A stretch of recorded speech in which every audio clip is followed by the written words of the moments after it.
আজকে সংসদে pay scale নিয়ে বিরোধী দলের অন্যতম নেতা হাসনাত আবদুল্লাহ তিনি প্রশ্ন করেছেন এবং প্রতিমন্ত্রী সে বিষয়ে কোনো উত্তর আসলে দেয়নি। আসলে এই প্রশ্ন করার কথা ছিল, প্রশ্ন নিজ থেকেই বলা উচিত ছিল। জুনায়েদ সাকি এবং নুরুল হক নূর তারা তত্ত্বাবধায়ক সরকারের আমলে যখন পে স্কেল নিয়ে পে কমিশন নিয়ে আন্দোলন হয়, তারা কিন্তু সক্রিয়ভাবে কর্মচারীদের সাথে ছিল এবং বিভিন্ন কথাবার্তা বলেছে পে স্কেলের বিষয়, এবং তারা জানে যে একজন তৃতীয় এবং চতুর্থ শ্রেণী কর্মচারীদের বেতন কত টাকা। এবং তার ভিতরে একজন তো অর্থ এবং পরিকল্পনা মন্ত্রণালয়ের প্রতিমন্ত্রী হয়েছে সেই নুরুল হক নূর, দুঃখিত, নুরুল হক নূর না, জোনায়েদ সাকিব। তিনি পরিকল্পনা মন্ত্রণালয়ের একজন প্রতিমন্ত্রী। তো তিনি এই বিষয়গুলো নিয়েই মূলত একেবারে ঠিকঠাক মতো জায়গায় গিয়েছে।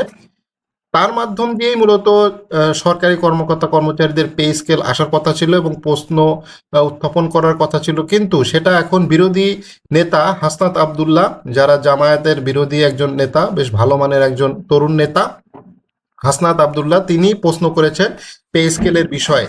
তো জাতীয় সংসদে সরকারি চাকরিজীবীদের বেতন বৃদ্ধি নিয়ে প্রশ্ন তুলেছেন কুমিল্লা 4 আসনের সংসদ সদস্য হাসনাত আবদুল্লাহ। বুধবার 1 এপ্রিল জাতীয় সংসদে এই প্রশ্ন তোলেন তিনি। হাসনাত বলেন, মন্ত্রীর প্রদত্ত তথ্য অনুযায়ী দেশে সরকারি চাকরিজীবীদের সংখ্যা 14,50,891 জন, যাদের সর্বশেষ বেতন বৃদ্ধি হয়েছে 2015 সালে। অর্থাৎ পে স্কেল প্রদান করা হয়েছে 2015 সালে। অর্থাৎ গত 11 বছরে এ খাতে কোনো বেতন বৃদ্ধি হয়নি, অথচ এ সময় মূল্যস্ফীতি 50 থেকে 55% পর্যন্ত বেড়েছে, যা সরকারি চাকরিজীবীদের জীবনযাত্রার ব্যয় বহুগুণ বাড়িয়ে দিয়েছে। এ অবস্থায় বিশেষ করে প্রথম থেকে চতুর্থ শ্রেণী কর্মচারীদের বেতন বৃদ্ধির জন্য অর্থ মন্ত্রণালয়ে কোনো প্রস্তাব পাঠানো হবে কিনা এবং এ বিষয়ে সরকারের সুনির্দিষ্ট পরিকল্পনা কি, এই বিষয়ে তিনি জানতে চান। তো জবাবে জয়পুরহাট 2 আসনের সংসদ সদস্য ও জনপ্রশাসন মন্ত্রণালয়ের প্রতিমন্ত্রী আব্দুল বারী বেতন বৃদ্ধির বিষয়ে কোনো জবাব দেননি। তিনি বলেন, ইতিমধ্যে একটি পে কমিশন গঠন করা হয়েছে যা অর্থ মন্ত্রণালয়ের অধীনে কাজ করতেছে। এ বিষয়ে পৃথক নোটিশ দেওয়া হলে বিস্তারিত তথ্য জাতীয় সংসদে উপস্থাপন করা হবে, এর বাইরে কিছু নয়। আসলে জনপ্রশাসন মন্ত্রণালয়ের মন্ত্রী তিনি এই বিষয়ে অবগত না হওয়াটাই স্বাভাবিক, কারণ এটা সম্পূর্ণ অর্থ মন্ত্রণালয়ের কাজ। অর্থ মন্ত্রণালয় বা অর্থমন্ত্রীর কাছেই মূলত এই প্রশ্নটা করা উচিত ছিল। জনপ্রশাসন মন্ত্রণালয় আসলে সেইভাবে কোনো উত্তর দিতে পারবে না, এটাই স্বাভাবিক। সবকিছুই ঠিক আছে, বাট পে স্কেলের বিষয়ে মূলত কাজ করবে হচ্ছে জোনায়েদ সাকি। তিনি অর্থ ও পরিকল্পনা মন্ত্রণালয়ে দায়িত্বপ্রাপ্ত একজন মন্ত্রী, প্রতিমন্ত্রী হিসাবে আছেন, এবং তার মাধ্যম দিয়েই মূলত আশা করা যাচ্ছে যে একটা ভালো কিছু হবে। কিন্তু আমরা দেখতেছি গত 2 দিন ধরে যে সংসদ চলতেছে, সেই সংসদে এই প্রতিমন্ত্রীদের আসলে কোনো কাজকাম নাই। এই যে নুরুল হক নূর এবং জোনায়েদ সাকি, তাদের কাছে যে প্রত্যাশা রয়েছে, তারা তো জানে কর্মচারীদের কি অবস্থা বর্তমানে, সরকারি কর্মচারীদের।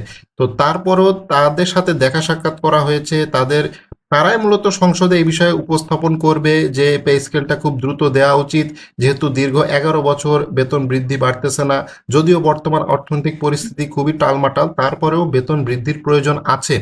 এভাবে চলতে থাকলে আসলে যারা চাকরিজীবী আছে তারা আসলে তাদের সংসার চলতেছে না, এটা তো সবাই কম বেশি জানে। তবে তরুণ নেতা হাসনাত আবদুল্লাহ তিনি যে প্রশ্ন করেছেন সেটা খুবই যৌক্তিক প্রশ্ন, খুবই ভালো একটি প্রশ্ন করেছেন, এবং এই ধরনের প্রশ্ন, এই ধরনের আলাপ আলোচনা সবসময় হতে হবে, এবং এইটা আসলে সবসময় মন্ত্রীদেরকে মনে করায় দিতে হবে এমপিদের যেটা কাজ, বিভিন্ন জিনিসগুলো তাদের কাছে প্রশ্ন উপস্থাপন করা।